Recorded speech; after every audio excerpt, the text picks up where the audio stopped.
राधे राधे महाराज जी। महाराज जी, मैं एक गृहिणी हूँ और कर्मचारी के तौर पर डाक विभाग में कार्यरत हूँ। मेरा अधिकतर समय घर और ऑफिस के काम में ही निकल जाता है। आपके सत्संग के माध्यम से ज्ञात हुआ कि किया हुआ जो भी कर्म है उसको प्रभु को समर्पित कर दो, ये भी एक प्रकार की पूजा में आता है। कृपया मार्गदर्शन कीजिए कि क्या ये कर्म योग है या भक्ति योग, या यदि भक्ति योग है तो मैं महादेव के सबसे प्रिय भक्त नंदी जी की तरह निष्काम भक्ति के मार्ग पर कैसे चलूं?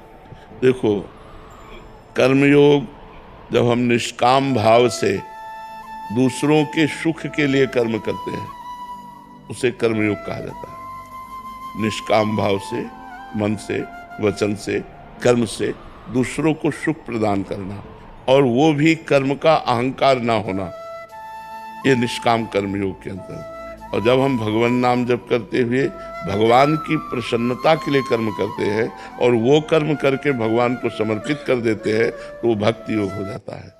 तो जब हम जिस भगवान के नाम रूप को स्वीकार करते हैं उसी भगवान में तन्मय होने के लिए नाम जप करते हैं, उनकी लीला कथा सुनते हैं और उनका जो भी कर्म है वो उनका ही आराधन मानकर करते हैं, तो हमारी अनन्य भक्ति पुष्ट हो जाती है। जैसे आप भगवान शिव के लिए कहा तो आप नाम जप करो, जो कर्म करो वो भगवान शंकर को अर्पित कर दे, शिवार्पणमस्तु, और उनसे प्रार्थना करो कि आपके चरणों की अनन्य भक्ति हमें प्राप्त हो जाएगी।